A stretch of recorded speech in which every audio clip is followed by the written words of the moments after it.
They be cracking my style all week. Just craving chocolate trees, checking pants, checking seeds, sipping herbal tea, and fight for menstrual equity. Sheesh. Hey, hey. Hit Cramps hey. Hit Cramps hey. Hit Cramps Hit Cramps hey.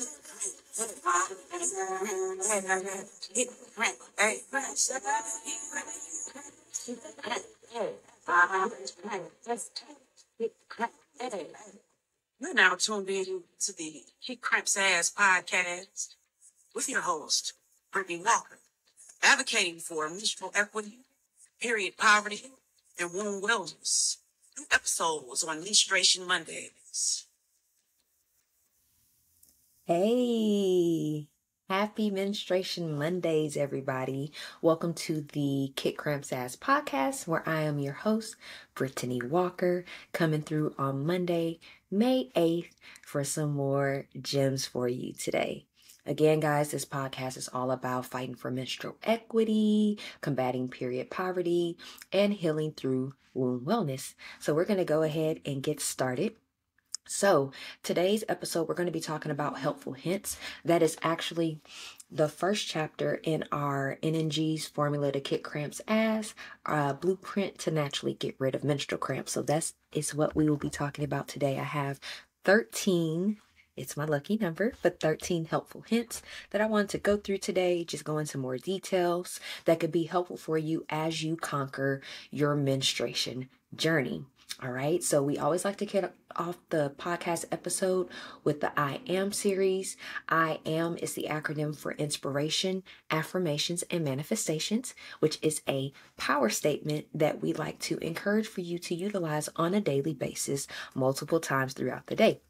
So for today, the I Am power statement is, I am open to trying alternative techniques in order to heal my womb in the most natural way possible. Ashe. The book of the day, again, we're going to be going through NNG's formula to kick cramps ass. If you're on Spotify or YouTube, you can see the video. If not, this is audio on all the other platforms. So I will be putting the information in the description of the bio. All right, guys, so the tea of the day, I'm always going to be sipping on some tea throughout each episode.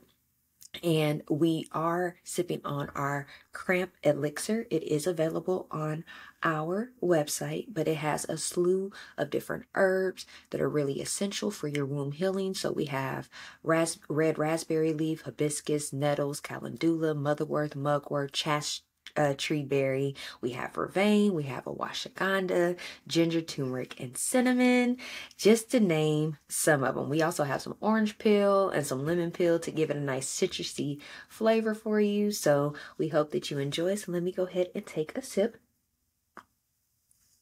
Again, if you're on video, you can see that I have this chrysocolla tea diffuser that you could put the herbs in. That is also available on our website, and I will put the information in the description of this bio. So let's definitely go ahead and get started with our 13 hints. So I am going to be reading the first chapter.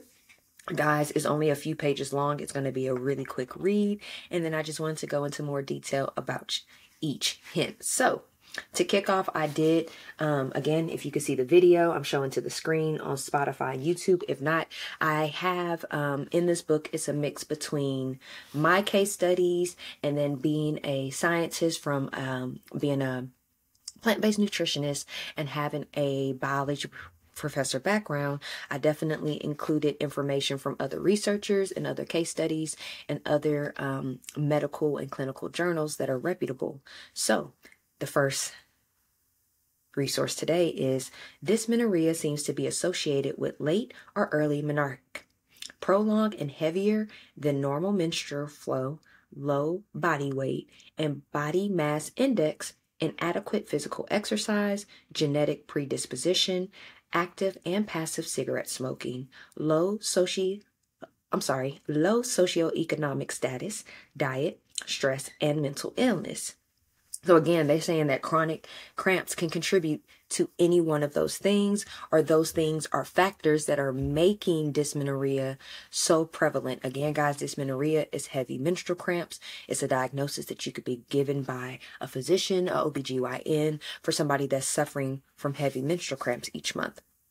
So to go ahead and get started, before outlining the exact steps I take to ensure a painless menstrual cycle, I would like to provide some helpful tips. Setting the expectations is key and will ultimately help you if you choose to go on this journey. So again, guys, if you're going to start this process and start following the formula, patience is key. Nothing happens overnight, okay?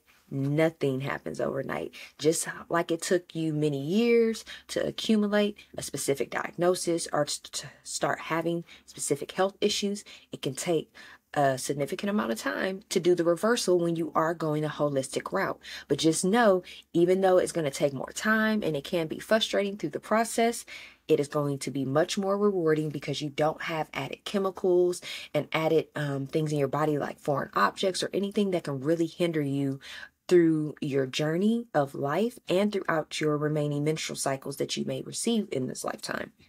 So the very first tip is be patient. Hard work pays off, and this is not a fast journey. Most individuals want instant gratification, but when you transition to holistic practices, the natural route takes longer than expected. We must be realistic that it took years for these symptoms and diagnoses to develop, so it will take time to reverse the damage. It took me a year to reduce symptoms significantly. So speaking of the second tip, so before we go into the second tip, guys, it took time for me to start actually seeing a real difference. Even being plant-based, I started this journey almost 7 years ago, this upcoming summer in August. So even now, 7 years later, there are things that are not even associated with menstruation, but other health issues that I've mentioned to you guys before that I have, like eczema, things of that sort, that still I'll have flare-ups, I'll have things that go on, and I just have to be mindful. What did I put more in my body? Am I stressing out a bit more? Is it the air quality when I'm outside exercising? But typically it has to do with something that I put in my body. So maybe I put too much of something that my body was rejecting, some type of chemical or toxin, or even a nutrient, because just like how you could be malnutritious and not have enough nutrients in your body, you could overdose and have too much nutrition in your, or too many vitamins and minerals in your body, and you need to maybe take a step back and not put so much in. So those are things that you have to be mindful of. The second tip, trust the process. When doubt or fear surfaces, be sure to stay positive and remember there is a greater prize for following through with your plan of action. Every menstruator's body is different, so take the time. Every menstruator's body is different, so the time it may take for the formula to start working will vary case by case. Some people think that this is going to be an instant situation where, okay, I follow this formula for a week and then I'm going to see instant results. Or I follow this formula for a month and I'm going to see instant results. Based off of what your body actually has going on, it could take a little longer for you to see results. So I always recommend wait at least a minimum of 60 to 90 days before you start seeing realistic change. And not saying that everything will be reversed in those days, but you could start seeing a significant difference. For instance, within my first 2 months, I started noticing that I wasn't bleeding for 8, 9, 10 days at a time. I started bleeding only 5 days. I also started noticing that my flow was different. Instead of me being heavy my first 4 or 5 days, I was only heavy my first 1 or 2 days. So little things like that are going to help you catapult you into achieving your goal. It takes baby steps. So you got to think it's going to be milestones that you meet along the way, or sub goals that you're accomplishing along the way to get to the end goal. So don't get discouraged if all of your symptoms are not automatically reversing within a small or significant amount of time. It's going to take some time, guys. Helpful tip number 3, soak up some sun. The natural form of vitamin D will aid in not only regulating your body temperature, but providing your body with nutrients that will improve your pain, mood, and managing your body weight.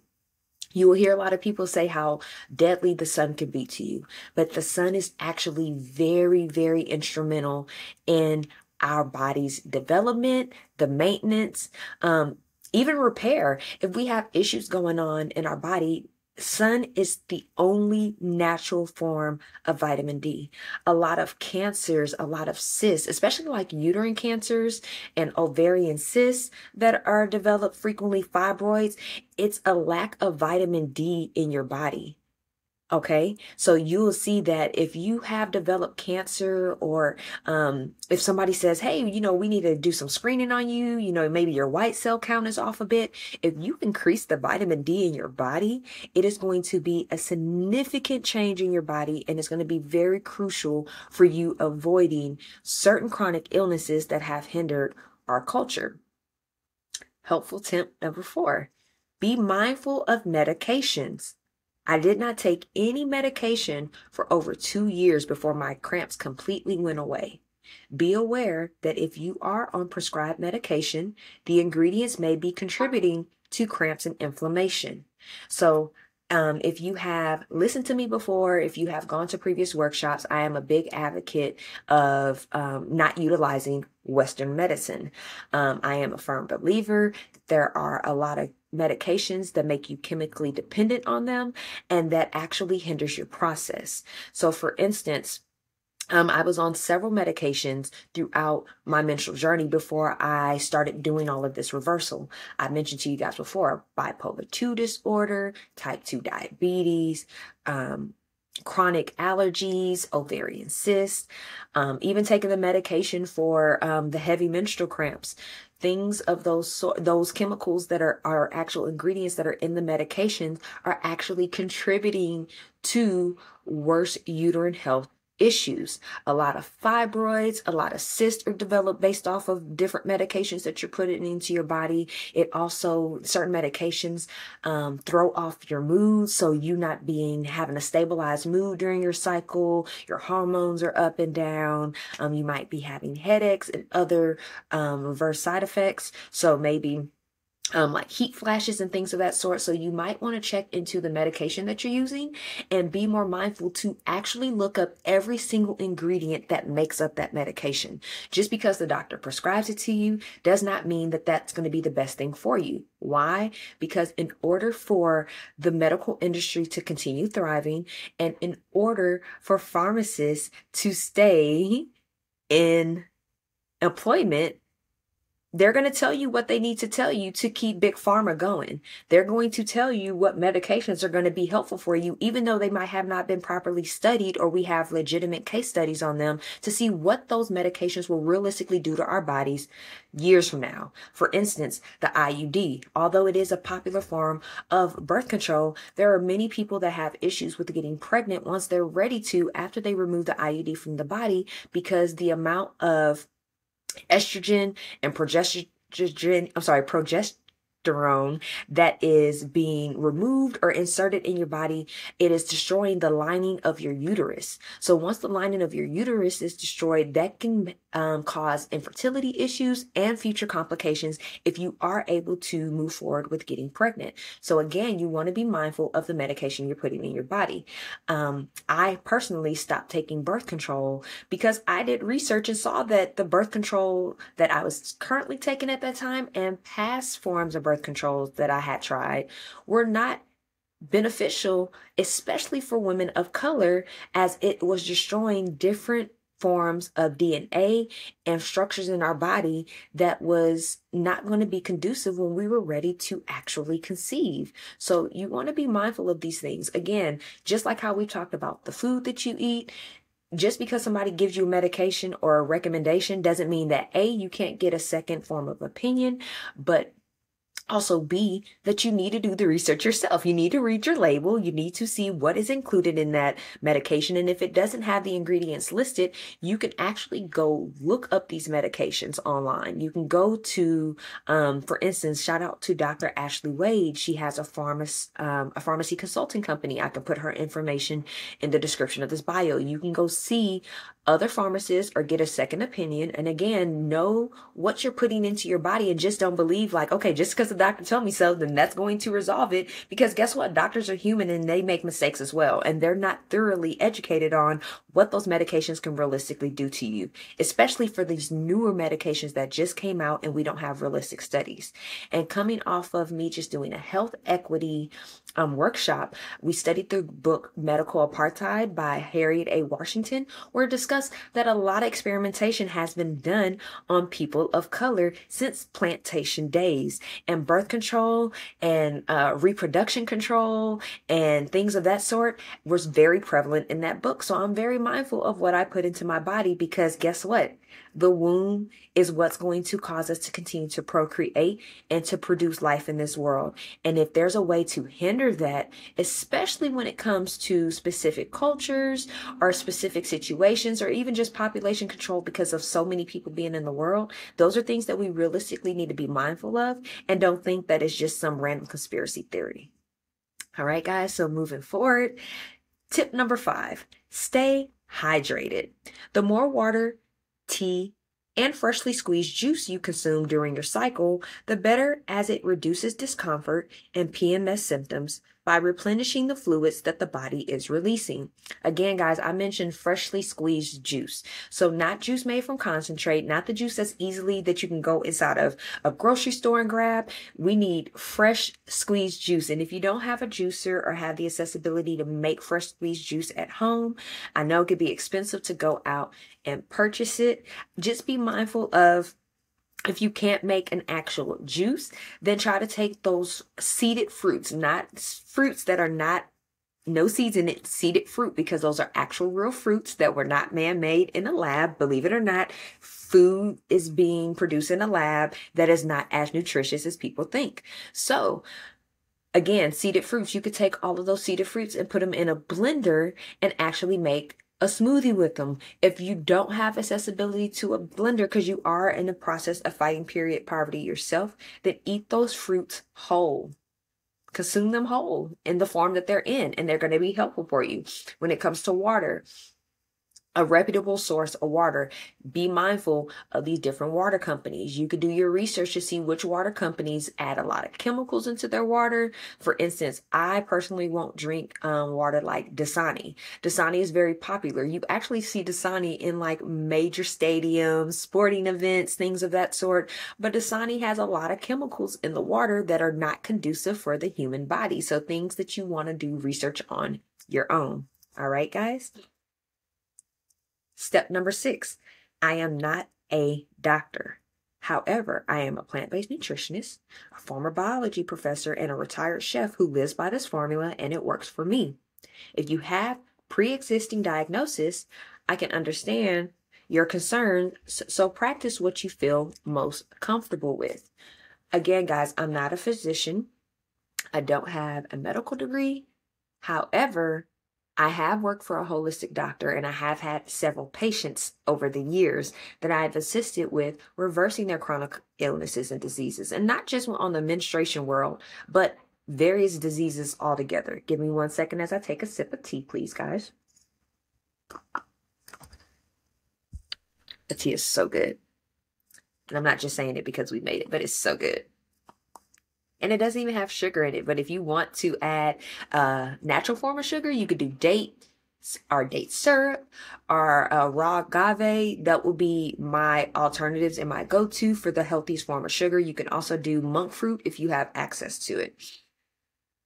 But again, guys, reversing illnesses has been my thing. Reversing diagnosis has been my thing, because if you go into ancient history, if you look into the medical industry, herbalists and naturopathy has been around for centuries. It has been very helpful. It is how people back in the day were able to live to 100 years old easily with no issues. You got to think the chemicals and the things that we're putting in and on our body is hindering us and is causing our lifespan to not be as long. The average American lives into their 60s. That is still relatively young. You still have several decades that you can go in order to get everything that you feel like you deserve in this lifetime. And I apologize for those that are online. My nose keeps itching. Let me use some sanitizer. I apologize. Just want to practice safety and best hygienic practices. So I apologize for that. It's a little chilly where I'm at, believe it or not, coming into late spring. So my nose keeps tickling, and I apologize about that. So again, I'm not a doctor, but again, I have been able to reverse my own 10 plus chronic illnesses. I have helped several patients, family members, and even the individual that wrote the foreword to this book.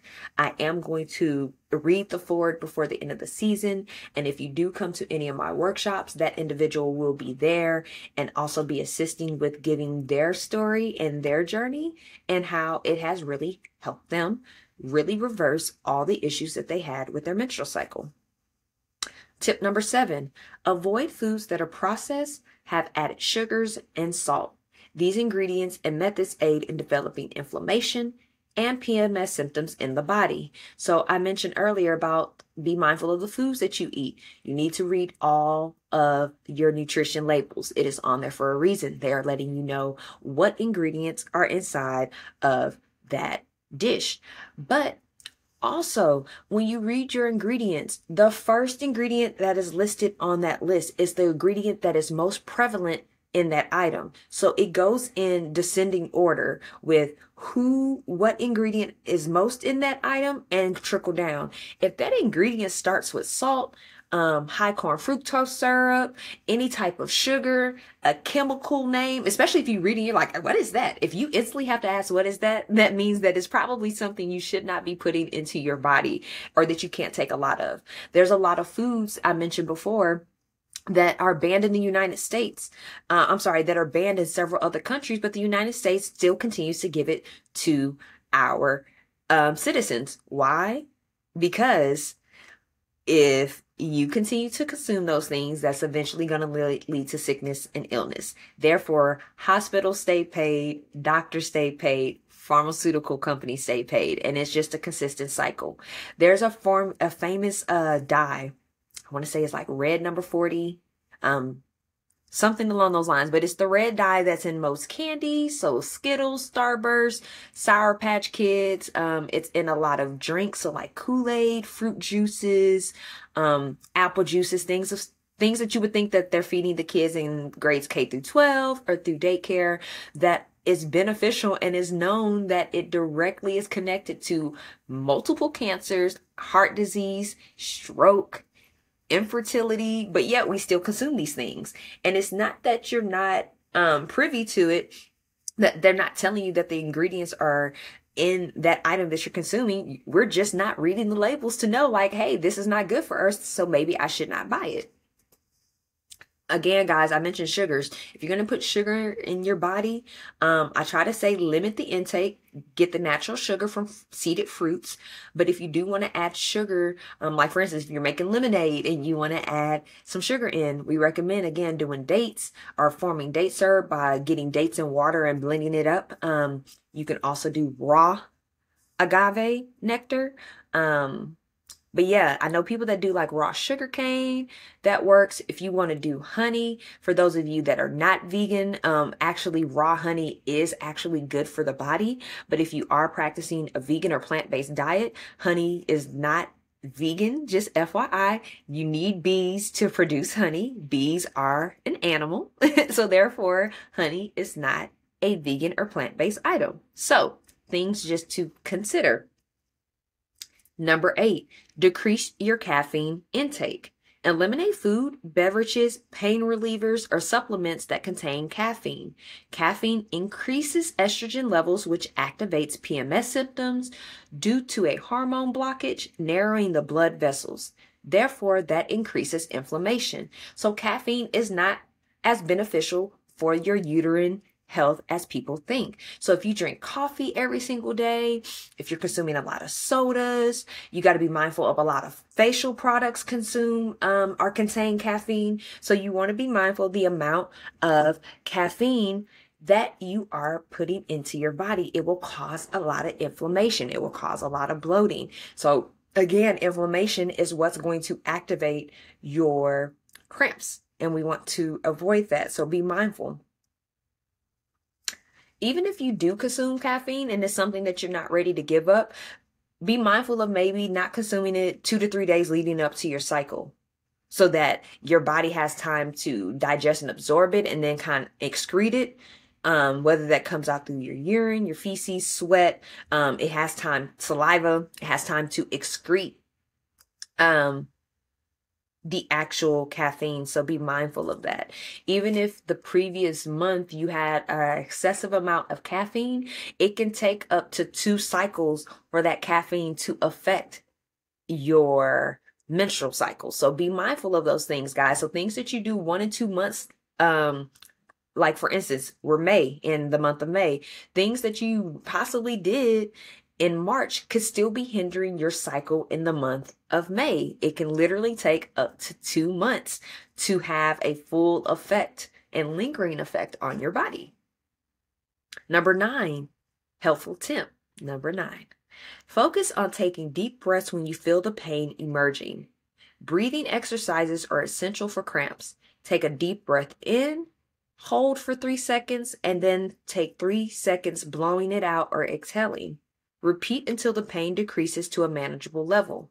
You will see, like in Lamaze class, that when they first start teaching you how to breathe when it's time to have a baby, those breaths works the same for cramps. And some people might be experiencing pain and think it's cramps, but it really could just be your actual uterine shedding during the menstruation process. You can feel the shedding, and some people misconstrue that pain from the shedding with the pain of cramps.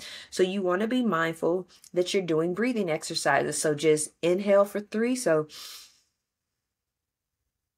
hold at the top, then exhale for 3.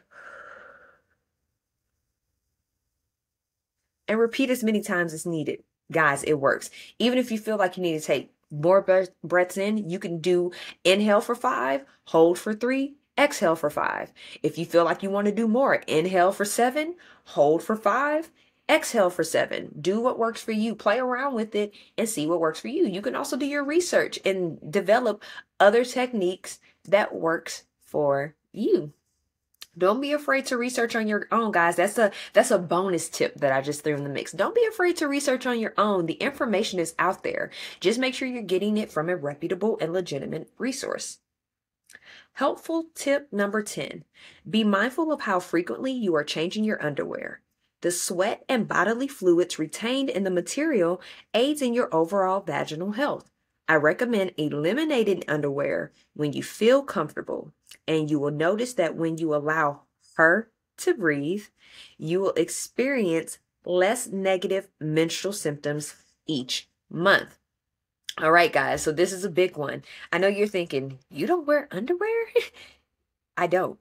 And I'm very vocal about it, and I'm very honest about it. If you're somebody that's younger, watching this, so if you started your menstrual cycle, but you're between the ages of maybe 12 to 18, this might not be the best information for you. But if you're an adult, I'm going to recommend it, only because, think about it. If you get up in the morning, let's say you get up at 6 o'clock in the morning, you have to be to work for 8, you're up and moving and in the car by 7 a.m. So that means by 7 a.m. you already have on underwear. You then work from 8 to 5. So that's really 9 hours, because you're working the 8 hours, and then you have the 1 hour lunch break. Then you have to drive home. So you might have traffic, you might have things going on. You get home, then you might need to cook, you might need to clean, you maybe want to do some research, maybe you got to do some last minute work. There's something that you want to get into before you actually take your shower. Before you know it, you can have that underwear on 10, 12 hours before you change them. So all day, all the sweat that you've been having, maybe you went to the restroom and you didn't wipe as good as you thought that you may have wiped. You might have had discharge throughout the day. Maybe whatever's going on with your body, maybe your pH balance is off. Maybe you were sweating a little more. Maybe you have hair down there. Maybe you don't landscape. Maybe you waxed that, a couple of days before, and it's causing you to maybe sweat a little more because you have everything in an enclosed, confined space when you're sitting down in your chair. So just things to think about. Those bacteria, or that bacteria that has been developing through all the day, is sitting there seeping where your vagina is held at all day long. So imagine you have a piece of material against your vagina all day, and it's just tons and tons of bacteria. As time goes on, bacteria multiplies. As the temperature changes, especially heat, bacteria multiplies. So you want to be mindful of those things. So getting rid of your underwear will eliminate those things. Now, you might feel more comfortable once you've tested out different menstrual hygiene products. So maybe the dish or the cup that you may be using, you making sure like, okay, I don't have any drippage, so I feel a little bit more comfortable. Now, there are things now out there. Shout out to like Vajesty, I believe the Period Company. They actually have period panties. So if you don't want to wear a menstrual pad or you don't want to do a tampon, there's actual underwear that you can wear that absorbs the blood and the sweat and the things that come about. So you could possibly do period panties and then wash them or get you a couple of different pair throughout the time that you're on your cycle. But I personally gave up on underwear a long time ago. The only time that I may wear underwear is if the month that I noticed that I was a little bit heavier on my first day. So maybe I did a detox the month before, or when I changed my workout routine, I noticed that can change my flow a bit. So if I'm a little heavier on the first day than my traditional cycle, then I might wear underwear while I work out, because I know if I'm doing squats, if I'm jumping, if I'm doing things, I just want to make sure that I am protected. But 95% of the time, guys, I normally just wear like black or dark colored bottoms while I'm working out, and I'm perfectly fine. I still don't really leak or anything or have any issues. But again, for me to stop leaking or to stop having like discharge, like really like random discharge, or things of that sort, that was once I had experienced the full healing process through womb healing. Started noticing that once the chemicals were being thoroughly excreted out my body, which was about year 3 into me doing these case studies, is when I noticed that I was most comfortable without wearing underwear and not having any issues. So again, that's a tip. Is not something you have to take, but I do want you to be mindful of what your underwear really goes through on a day-to-day basis after you've been maneuvering all day long. There's even people that after they get off of work, they'll go work out and still wear the same underwear that they had on all day that they worked out in. So that's additional bacteria that's added on. So just be mindful of those things. And if you still choose that you do want to wear underwear, you're like, girl, that's not me. I don't want to just go commando. Then maybe consider packing extra pair of underwear with you. Maybe halfway through the day, if you notice that you're sweating, especially in the crease lines, like if you stand up after you've been sitting down and you have like just that little line of sweat in the creases, then you might want to go ahead and switch out your underwear then if you feel more comfortable still wearing underwear. All right, guys. So let's go to helpful tip number 11. Do not forget to stretch. Partaking in yoga moves for a minimum of 15 minutes every other day can help decrease cramp pain and other PMS symptoms. Fluid movement like dancing or serenading your divinity in the mirror and showing absolute love for yourself is essential. Love on your body, guys. It is very crucial to increase your mobility and stretch. When I wrote this book, I said 15 minutes every other day. If you can do 15 minutes daily, that's great, or even 5 days a week, Monday through Friday. But every other day is a great place to start. In my yoga practice, as I said, a few years ago, this is what I was practicing. Now in my present day, I do yoga 6 times a week. Every single day in my workout routine, because I work out 6 days a week. I will do a workout on the 7th day when I'm feeling like, hey, I'm too tense or I just need to get some movement going. And that typically is only yoga on that 7th day when I do the every single day. But I still consider working out every day because I go for a walk and a run and I do a lot of stretching. So technically it is every day. But during my hardcore workout, Monday through Saturday, I will do a minimum of 30 minutes of toning now. And after that toning and that bodybuilding or that cardio, I always get 20 to 30 minutes minimum of yoga. For instance, yesterday, for an example, I did 56 minutes of yoga. Sure did. the best stretch ever. A pop of the wrist and the back and the hips and the knees is so beneficial. But going into those positions, even if it's a beginner level, intermediate, advanced, those positions are very helpful with stretching your uterus, stretching your stomach area, stretching that region will be beneficial for your PMS symptoms and for your actual inflammation that you're experiencing during your cramps. I will drop in the description of this bio the yoga teacher that I follow. Shout out to Ariana Elizabeth with Bright and Salted Yoga. She has an amazing YouTube channel. She's also on the Mad app, but I will put her information where you can look her up and see what you may align with. But she has a plethora of free YouTube videos that you could date back to a few years ago, up until present day, but you can even filter it out for 5 to 10 minute yogas, 15 to 20 minutes. If you want 30 minutes or more, if you want to focus on if you have an injury like sore wrists, backs and necks, you have that issue. If you want to focus on sleep, if you want to focus on mobility, if you want to build glutes, she even has actual videos for cramps to help decrease menstrual cramps. I think it's like 3 videos specifically, I know for sure. So I'm going to leave her information in the description of this episode. The 12th helpful tip is eliminate all forms of chemicals and toxins from entering your body. This includes the food, beverages, toiletries, household items that you are currently utilizing. Even if the ingredients show a small amount of chemicals, again, reading the labels, a small amount over time will lead to a larger problem, such as a diagnosis of chronic illness. Just think about, there's certain toothpastes that contain a high amount of fluoride that your body doesn't need that much in on a daily basis. A lot of chemicals as well. So if you've been using that same toothpaste because your mom used it and your siblings used it and your grandma used it, you've been using it your whole entire life. By the time that you're 35, swallowing little amounts of that chemical over time can lead to a chronic illness because it's the buildup of that chemical or toxin in your body over a significant period of time.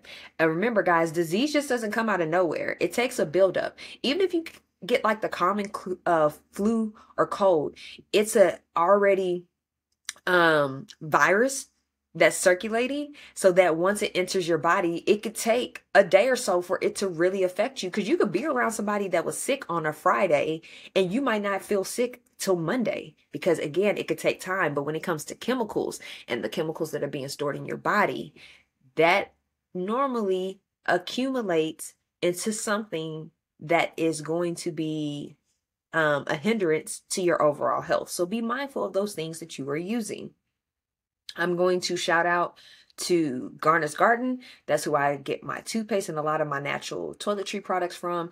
If I'm not using them, I do make a lot of my own products now. I have a list of different vendors I have used in the past that's in this book, but when I do update the volume 2 of this book, I will give my insight and my ingredients that I use for the natural products that I choose to put on my body.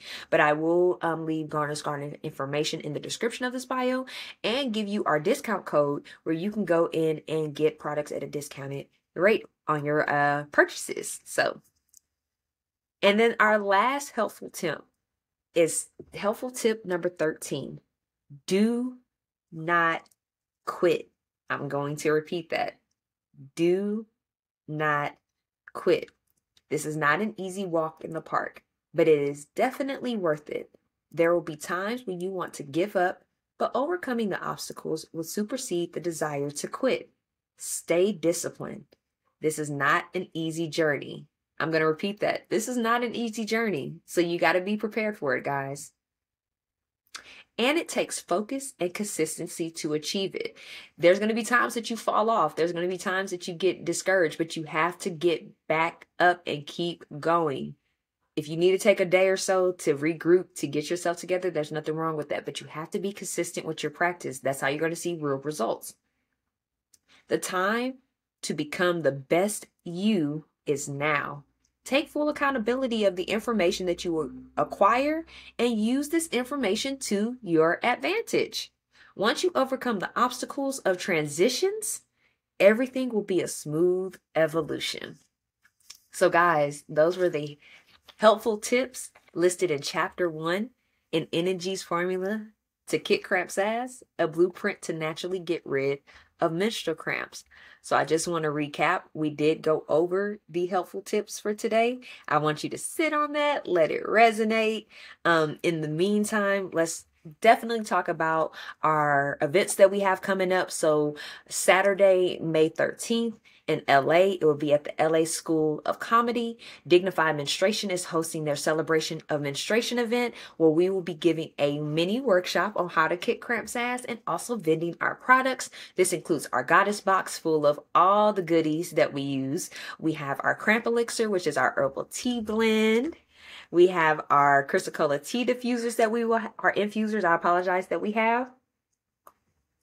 We have our Goddess Bath body potion that's going to be helpful for when you take your soaks. We're going to have giveaways so you can get a menstrual therapy package. You're going to be able to get the book and our bookmarks that we will also have for sale as well. Our Crystal Garnet bookmarks, if you could see on the video, Spotify and YouTube showing everything up. But that again will be on the 13th of May in LA. And then on May 28th, which is for Self-Care Sundays, that's actually Menstrual Hygiene Day, but at Queenum Cultivation located in Las Vegas, Nevada, we will be hosting the actual Kick Cramps Ass workshop, the full workshop. It will be giveaways. We'll have refreshments. We'll have our tea on deck that you can sample.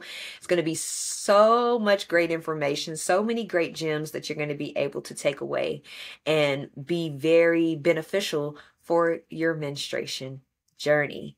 Guys, if you have any questions or concerns, feel free to comment to this episode. You can also DM us on our Instagram at kickcrampsass.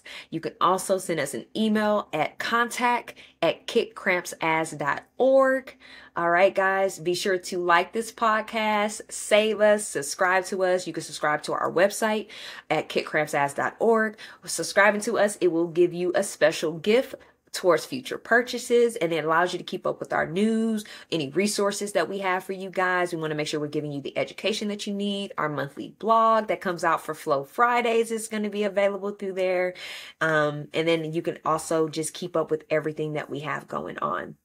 All right. I definitely want to give a good old shout out to JJ Cicero for the banging intro, guys. I love what she put together. Be sure to check her out if you would like your own branded information. I'll put that also in the description of the bio.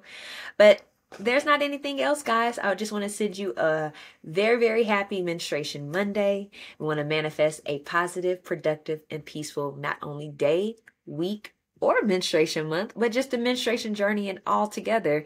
And we'll be talking to you guys next week. Peace.